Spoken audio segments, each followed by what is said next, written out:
Today we're going to discuss the management of sexual assault kits. And as you may know, this topic is front and center in law enforcement around the country right now.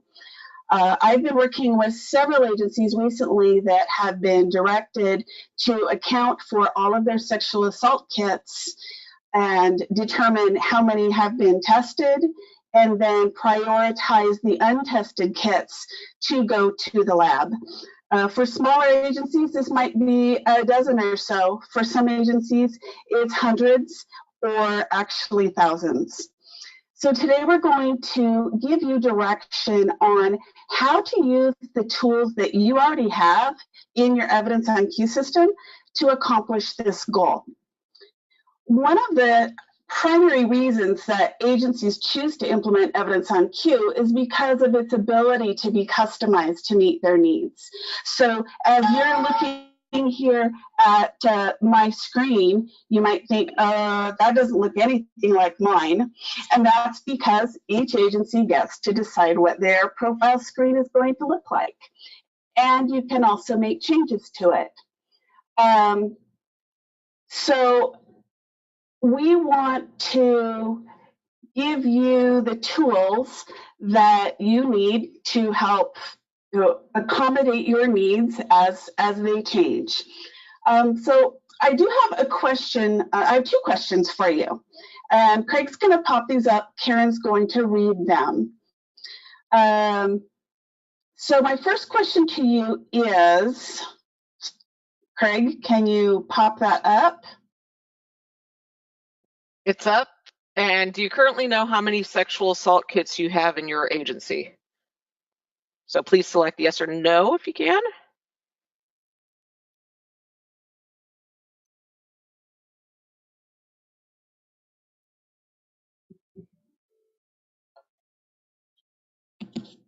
I am not seeing it, but that's okay. Yeah, we can see it. Okay.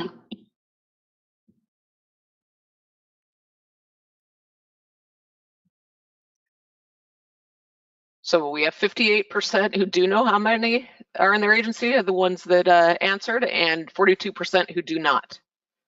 Interesting. Okay, so there's a part B to that question.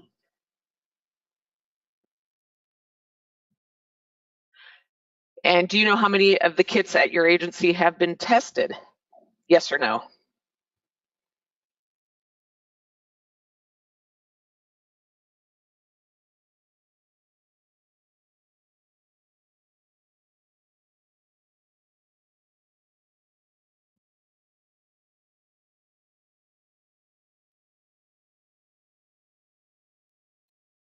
And the results are coming in. 59% do know how many were tested and 41% do not. Okay, all right. So like I was mentioning earlier, not only, is your EvidenceOnQ system flexible for when you initially got it and got to decide what it looked like, but you can also change it as your needs change. And this topic of tracking sexual assault kits is exactly the type of situation where we need our evidence management system to accommodate for our changing needs. So let's start from the very beginning and let's go through a checklist of tasks that you need to do that's going to enable your agency to efficiently track your sexual assault kits. Now, number one, the first thing, of course, that you need, I apologize that my computer makes that funny noise. I can't turn it off for some reason. The first thing that you need is to have a category, of course, for your sexual assault kits. Most agencies would have it under their item type. Now, I continue to be surprised at the amount of agencies that don't have a category just for sexual assault kits. They might have it under biological or DNA, but lots of other things, fall under that category. So if you don't have that in your item type field, I recommend that you do. So if you don't have that, let me just very quickly show you how you would add that. So you go to Data, and then this is the control field. The control field is what turns the other fields off and on.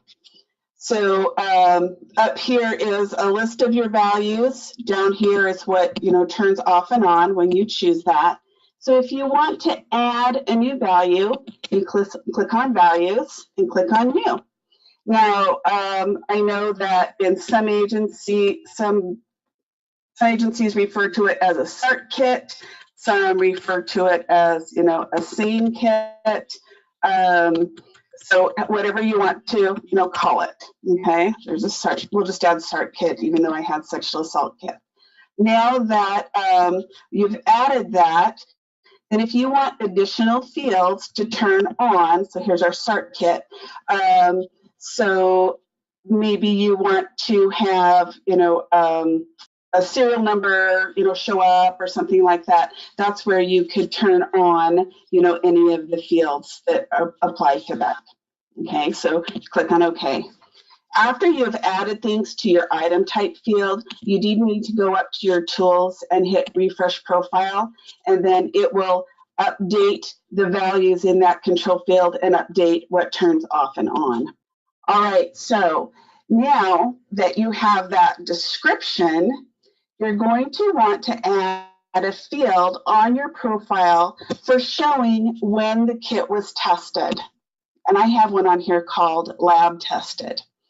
This is important to have so you can know how many of your kits have been tested and how many haven't. If you don't have that field, then just simply add it to your profile. And I'm going to talk you through how to do that. You'll need to go to the profiler. That's not inside the desktop application. If you go to your start menu, and you can just start typing profiler, if you have it on your computer, then it will pop up. If not, it might be on your supervisor's computer, or you might need to ask your IT people to install it for you. So if you go to this middle tab here called Fields, obviously I have one, but I'll sort of talk you through how to create it. So you can add a field, and you're going to want to add a date field. So you click on date field, and what it does is it drops it. There we go. It just sort of drops it in your lower right-hand corner, so you can just grab it and bring it over. The field name is what it's known as in all the SQL tables. So have it just be, so let's see, I'm just going to go like lab tested. Don't put any spaces or any funky symbols or anything in it. But under the caption, that's what you're going to see right here. Okay, so that can be whatever you want it. Date, lab, tested. It can be whatever you want it to be. And then let's pull this out a little bit. So that's how you will add that new field. Okay, so then to do that, you just come in, click on save, and hit yes, and you listen to your computer make that funny. And I realized it didn't do that because it's a duplicate of the one I already have, so I'm actually not going to save it. And now, if you are using, when you log back into the system, if you are using one of our older versions, the lab tested field will show right away. However, if you're using one of our newer versions that has some of the updated permissions, you won't see this field immediately because you'll need to go into the management of the permissions. You'll need to go into the groups and then determine who gets to see that field. So the first thing you do is start by going into the users, go to the field access, and then make sure that the box is checked. You'll see your new field that you added. And then from there, you can also go in and decide, who wants to see it. If you just want evidence to see it, then you would go into evidence and allow them to see it, or officers. If you don't want them to see it, then you wouldn't enable that for them.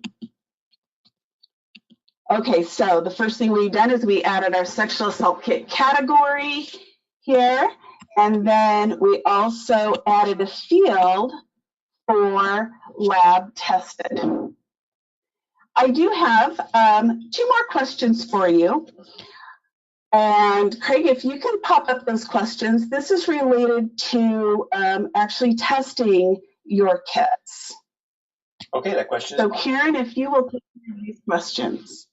First one is, what type of lab do you use for testing your sexual assault kits? State lab, private lab, or an in-house lab? We're about 70%. I'll let a few more of you go ahead and answer.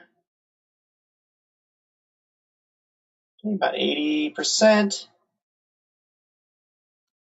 Okay, I'm going to go ahead and close that poll. We got most of you, it looks like, so I'm going to go ahead and close that poll, and I'll share those results. So we have well, that's easy. 100% go to the state lab. Wowzers, okay. All right, okay. And then I also have a follow-up question for you. And Karen, if you'll take care of that one. Yep. Do you have a statute that mandates sexual assault kits be tested within a specific period of time? Yes, no, or I don't know.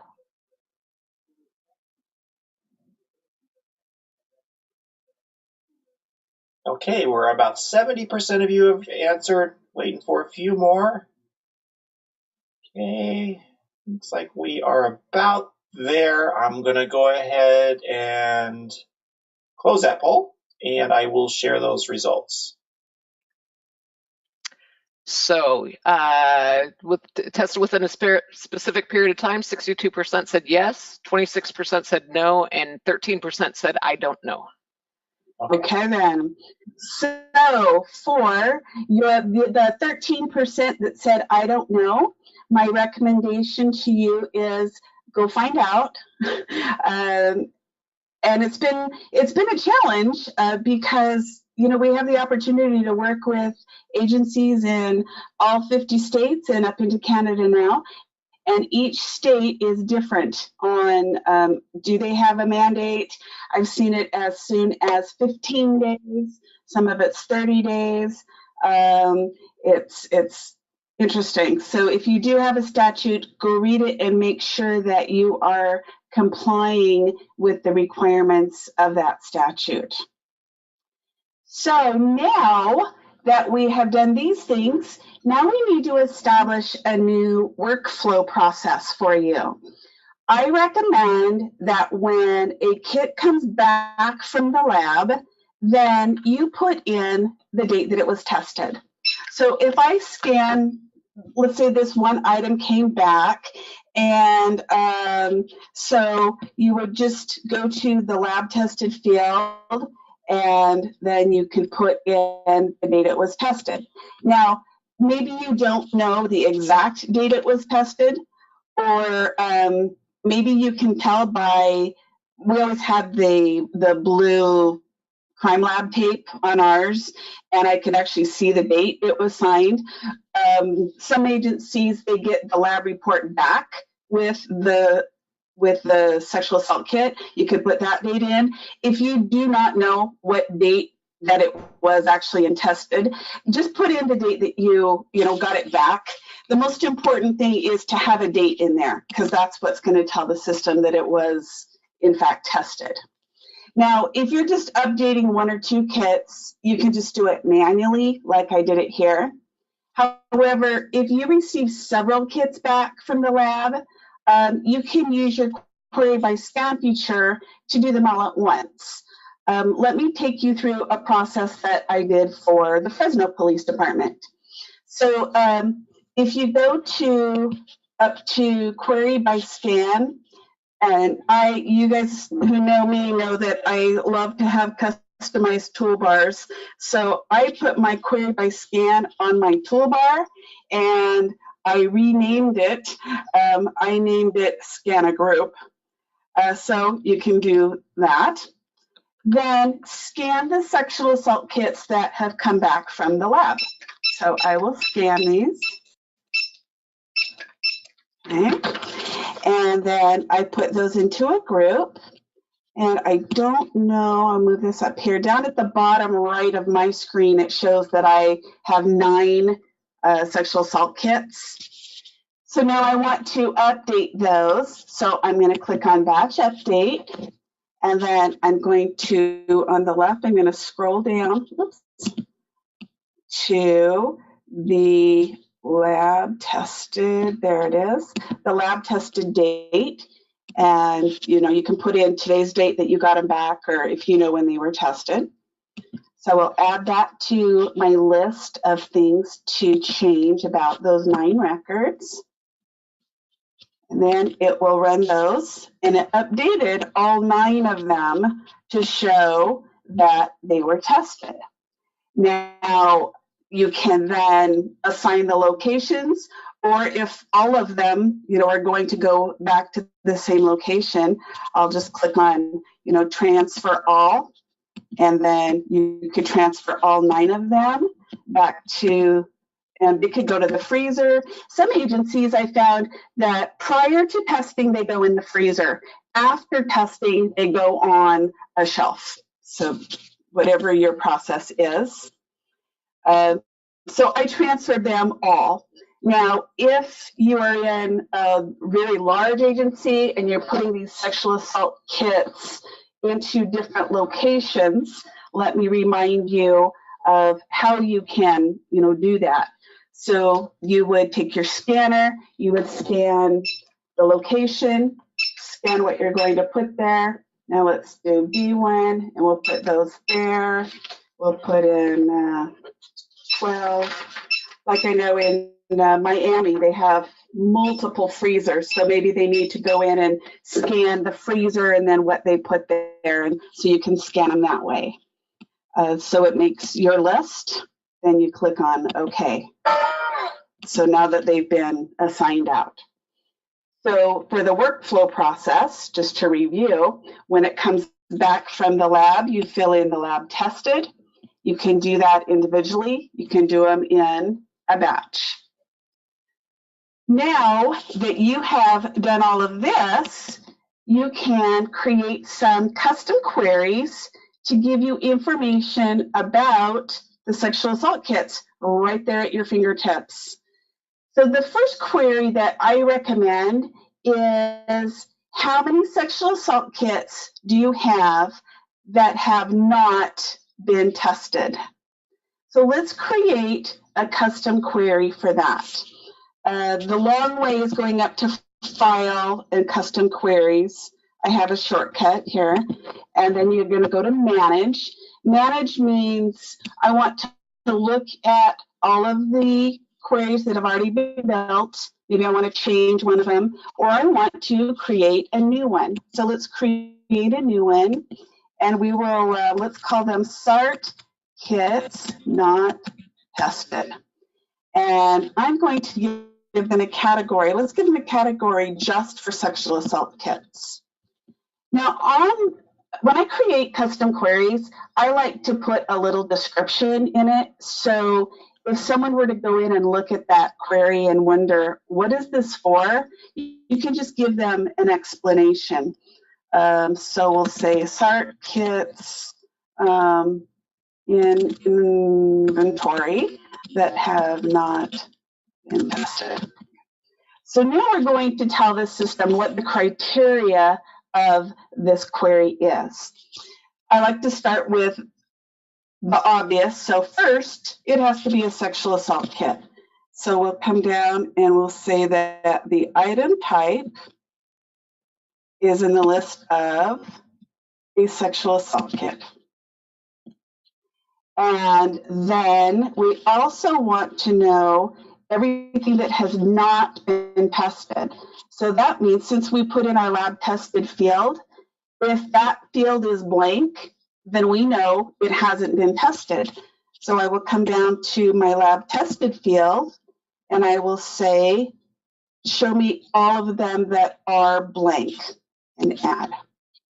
Now, if you want to also weed out any sexual assault kits that have maybe previously been destroyed, you could also put in the current location. So we could say location current. I like to use the location current category, and I won't get into a lot of detail, but I found a lot of agencies are not utilizing this location current category very well, and it's such a wonderful tool. So I'm going to say, show me all these sexual assault kits that are in, okay? Just the ones I have, no matter where. It could be freezers, boxes, bins, shelves, but those locations have a category of in. So here's the criteria of our search. Show me everything that is a sexual assault kit where the lab tested field is blank that is in. So we'll save that. And now we'll close that. Now under my queries, under my sexual assault kits, so I've got, all of the ones that I have built. That's the first custom query that I recommend. Now, the next one that I recommend are sexual. Yes, Can I add something to that? Yes, please. So I know with our agency, we may have ones that will never go to the lab to be tested because our lab would not accept ones that were anonymous or unfounded. So if we could add another box in there, a checkbox saying anonymous or unfounded, and add that to the criteria so that those don't keep showing up when we run the list of safe kits that haven't been tested. Yes, thank you. Thank you for inserting that. So it's another criteria to add into it, just if you have ones that continue, that you will never send to the lab, yet you're going to keep them. And if that's the criteria that you have, but you can add that to your search criteria, or to rule that out of your search criteria so that it doesn't keep coming on your report time after time. So like on that vein, I had made a note and then forgot to talk about that. When you are modifying your profile, if you're going to add your lab tested, you could also add a checkbox that says anonymous or do not send. Now for all my California people, listen up California, I know that you have the RAD testing. So when you get that sexual assault kit, if you have the RAD paperwork with you, then if you just put a little checkbox on here that says RAD complete, now you could add that as a criteria that says exclude anything that is RAD complete, because now that doesn't fall under your time frame of having to send it off to the lab. So then you would want to probably have another one that says, show me all of these sexual assault kits that have been tested. So I'll bring up the one that I had built. In this, the category might be, show me everything that is a sexual assault kit, and the lab tested field is not blank, meaning it has a value in there.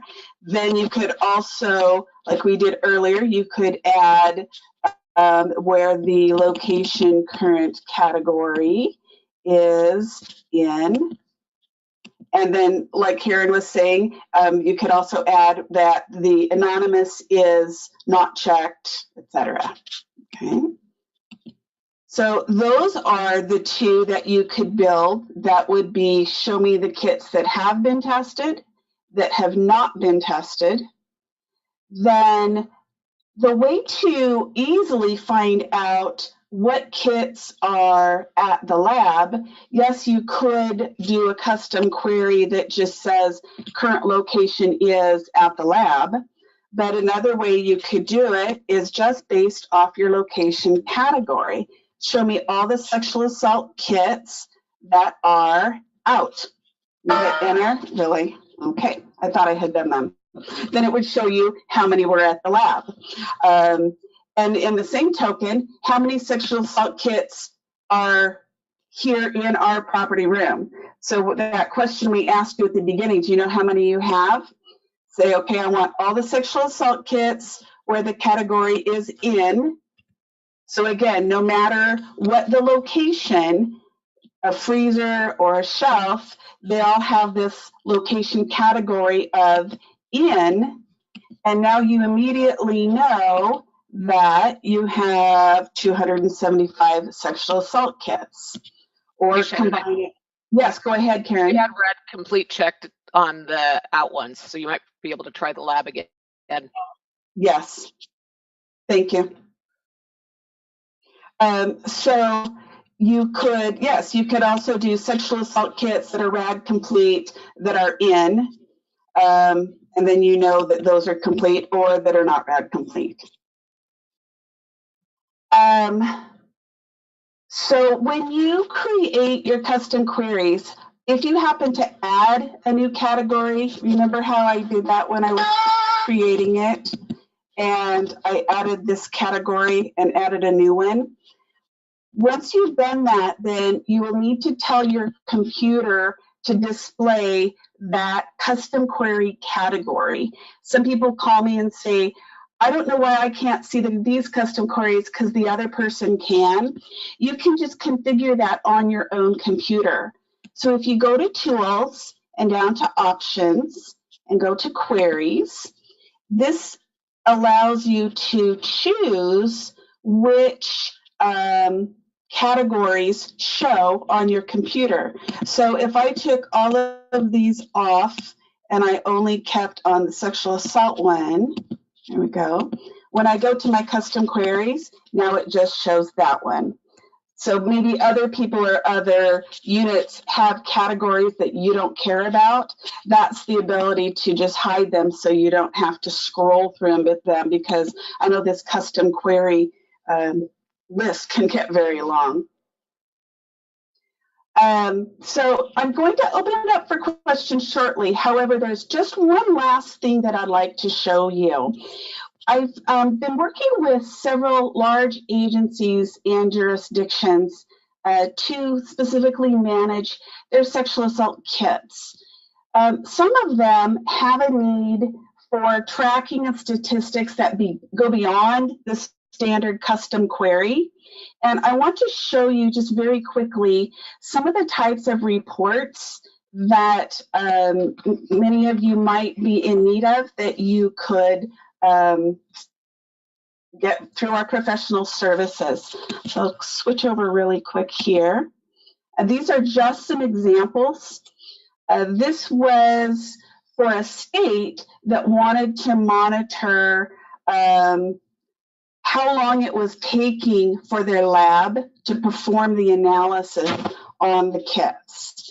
So this was a graph that we did to show how many kits and the number of days that they'd been there. And there's another one that wanted to show, the police department wanted to know how long the lab kits, the sexual assault kits, had been at the lab. So this shows how many items they had out and the number of weeks they had been at the lab. This one isn't specific to sexual assault kits, but I at least wanted you to show you the bar graph.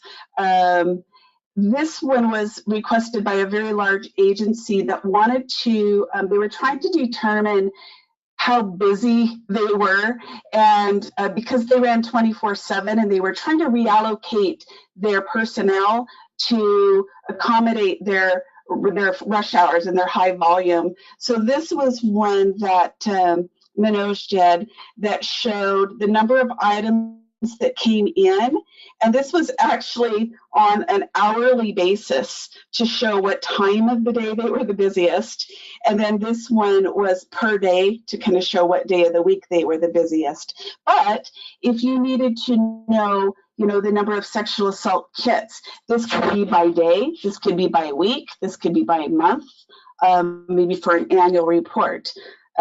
For large agencies that have a high volume of sexual assault kits, this might be something beneficial for your annual report.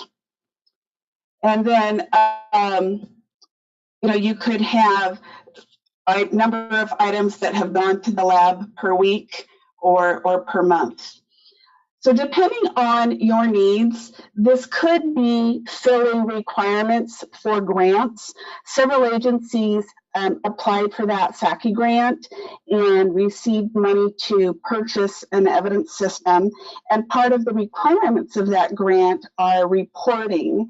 So this could definitely help to fulfill those requirements. This also does give accountability to survivors. And it does give you an instant inventory accountability of what you have, what has been tested, what hasn't been tested, above and beyond just the numbers from the custom queries. I think that graphs and pie charts are very effective, and they definitely are helpful when it comes to administrative purposes. So I am going to open it up for questions. Karen has been filtering these questions that have come in, and we will turn the time over to you to ask questions. Actually, at this point, we don't have any questions. Is there anyone who has any at this point? And just a reminder, on your GoToWebinar control panel, there's an area for questions. So if you have particular questions or you'd like to see something again that Shannon showed, or if there's any confusion, go ahead and type it in there and send it to us. We'll give you a minute or so here for you to send something to us, and then we'll answer those for you. And we're very happy to accommodate your own specific process, like the one I did for Fresno. You know, I happened to be there, and Joe came back from the lab, and he had all these sexual assault kits, and I was watching him, and I said, you know what, Joe, there's a really fast way to do that. So I showed him. If you have specific time frame, let me know. We can help you build a query that will show all the kits. Like if you have a 30-day time limit, you could say, show me all the kits that are 27 days and haven't gone to the lab yet. We also, while we're waiting for questions, I can very briefly tell you a little bit about our notification. For those of you who have had the system for a long time, you might not know about some of the new modules that we have available. One of them is an automated notification feature. And I'll explain to you a little bit how that can be used for the management of sexual assault kits. What it does is it will take a certain action depending on something that has been done. So for example, with an agency, they want to have, anytime a sexual assault kit is actually put into the system and submitted into evidence, it will automatically generate an email to their SVU unit, their special victims unit or sexual assault unit, or it could be to, you know, the investigator, a specific person, and it will tell them, you know, a sexual assault kit has been entered in this case. With another agency, we're actually going to have anything that is affiliated with a sexual assault, any evidence whatsoever, is going to go to a specific liaison. Then with another agency, they wanted to have a trigger that any time a sexual assault kit has a movement, it will send an automated email to the investigator. So anytime it goes to the lab, or it comes back, or it goes to court, or destroyed, or anything like that, it will automatically notify them. So that's just a very small tip of the iceberg of what notification does, but that's how it could relate to the management of sexual assault kits. Okay, so we have a few questions. Okay. So the first one is, what would your recommendation for tracking the retesting of kits be? Would it be best to have 2 lab date boxes on the profile, or just doing it through the reporting, or just use the most current testing date?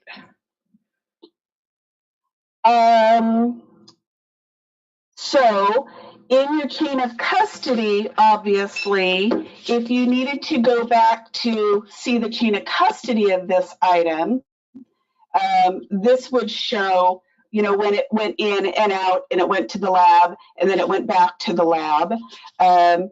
I think that showing the current lab tested date would be sufficient, because your chain of custody will have when it went in and out. You're also going to have 2 lab reports. I would just use the current date that the kit had been tested, and just update it when it comes back. That's my recommendation. However, you can also go into the notes if you want to create a specific notes log entry that says lab retest and why. You could, add that and explain why it was tested. Or if you do want to have a second one, you could do, second lab analysis. That's up to you. If you have eDocs and you're getting the crime lab reports, then you could, drop both of the reports in, and then in the grid, you would see, I'll bring one up that has, you would see multiple lab reports and the multiple dates as well. Okay? Great. There was a request to show how to add the lab tested box again, and then potentially how the checkbox would be added also. Sure. So you'll need to have the profiler tool. You would search for it on your computer or a supervisor's computer, open up the profiler tool, log in. You have to have permissions to do this. You go to your fields without a checkbox for fun. So you click on this drop down right here, and then you choose what kind of field you're adding. So is it a date field, or maybe it's a checkbox? So you just click on that, and it drops the field here in the bottom right. So you could drag it over to wherever you want it to be. And then we'll do with Karen's scenario. Hers was anonymous, right? Yes, or anonymous and unfounded. Oh, let's go unfounded, because it's not going to be anonymous for long, because they're going to have your DNA. All right, so we could call that unfounded. All right, and then we will we can save it, and then come back. Should I go through how to make it show up too? I would say so, yes. So when you log back out and then you log back in, you might not immediately see that box. See, I put it in there, but you don't see it because you haven't told it that it's okay for your group to see that. So if you have access to the security and policy, always start with the users. You have to make sure everybody can see it. So go to your field access, and then come down to your field that you added that's called anonymous. I don't have my glasses on. It's actually, I think it's unfounded, wasn't it? Yeah, it was unfounded. Oh, unfounded. There you go. An over 50 can't remember anything category. Thank you. I can't every homicide I've ever worked in the last 20 years, but I can't remember what I named a box 2 seconds ago. Well, I was getting worried about you this morning. I forgot what your name was, so that was concerning, Shannon. And then you can go into, which fields that you want your user group to see, and then allow them to see that. So anytime you change permissions, you need to log out and log back in again, because it needs to recognize who you are and what permissions you have in your group. So now when I log in, now I can see my unfounded checkbox. Great. Okay, next question. Where should kits be stored? For example, shelf, refrigerator versus freezer. And the issues with blood or urine and freezer, obviously, most well, depends. Best practice. The very short answer is ask your lab. But of course, as you know me, I never have short answers. The long answer is most of the ones that I have seen lately just can be at room temperature. Now, back in the 80s and 90s, when I was, working in the grind and the grit, our sexual assault kits had multiple aspects to them. They had whole blood tubes. And so when the kit came in, we had to separate it out because the whole blood went in the fridge and the kit went in the freezer. And but with the increasing DNA technology and capabilities, most everything in that kit can be room temperature. I don't think anything really has to be refrigerated or frozen, unless, of course, you do have whole blood. So, A, find out if you have anything in your kit like that, and then B, specifically talk to your lab. I'm amazed at the hundreds of thousands of dollars people spend on these ginormous walk-in freezers for all the sexual assault kits, and there's no reason they have to be frozen. They can just sit on a shelf. The other thing, if I can add, is that NIST, the National Institute of Standards and Technology, came out with best biological evidence preservation handbook for the best practices for evidence handlers. So I would recommend, you can Google that, it's on the web. It was a federal document that came out where it was just a couple of years ago, I believe. So it's very recent, and it goes over different things for biological evidence and the best practices, their recommendations. So that may be something that would help out. I'm going to try to upload that as a handout right now while you guys are talking. So if I can get it uploaded, everyone should have access to it, to the class here under handouts. So let me see if I can do that. Thanks, Craig. You bet. Any other questions, Karen? Yes, there's a question. Will the notifications be part of the version 8, or will it stay an additional module for purchase? Notifications will always stay an additional module for purchase. They are now and will be in the future. And some agencies really need it and others do not.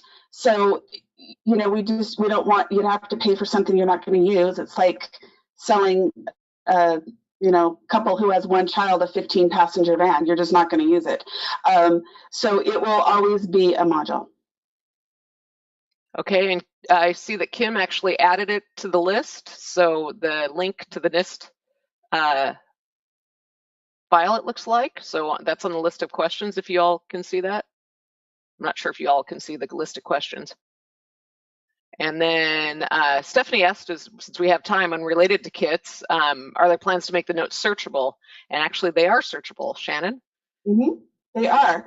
So if you go to your file menu to query by notes log, then you can query by any of these.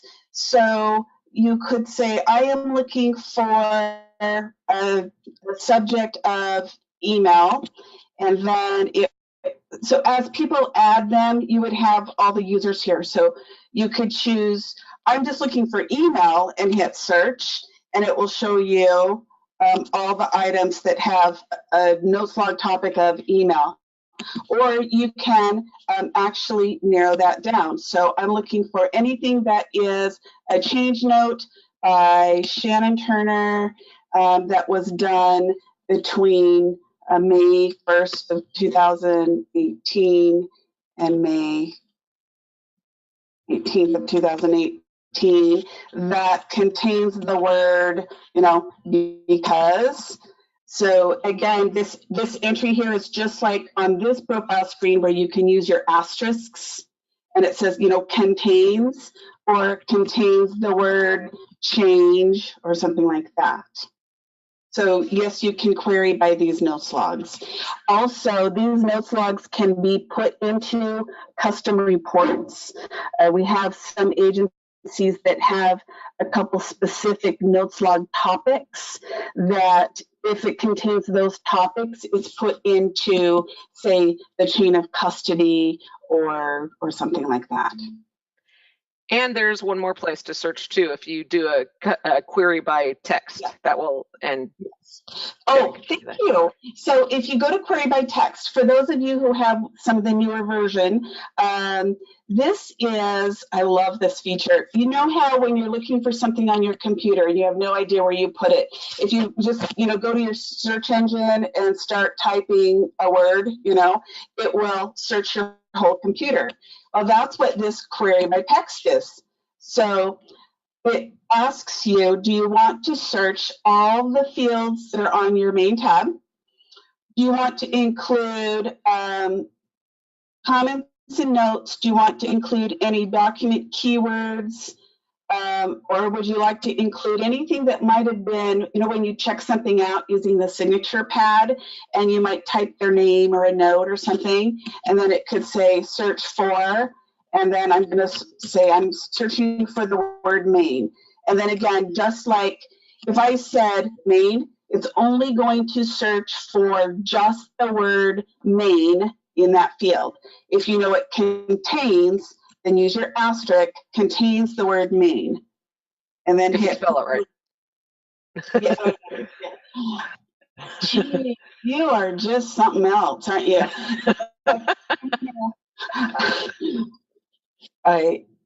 I'm going to do this one more time because I want to show you how the results work. There we go. Ta-da.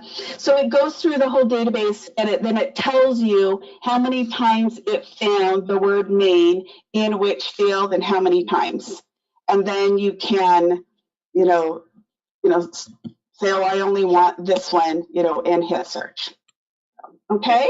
And I just want to let everybody know that I've uploaded 2 documents, the one that Karen had mentioned, and I also have uploaded one more from the National Institute of Justice. It's a national best practice for sexual assault kit. So there's 2 PDF files that are in the handout section of your GoToWebinar control panel. You're welcome to download those. I will also email those out with a follow-up email for everyone that's attended today, so you have access to those. And like I was saying earlier, we are happy to work through your own individual process. So if you have some type of funky requirement or problem, call us, and Karen or Bruce or Chad or anybody will, hear your situation and then give you some recommendations about how you can, meet the requirements that your law enforcement agency has. And thank you for attending, everyone. Thank you, Shannon. Thank you, Karen. Awesome job. All right. Bye-bye. Thanks, everyone.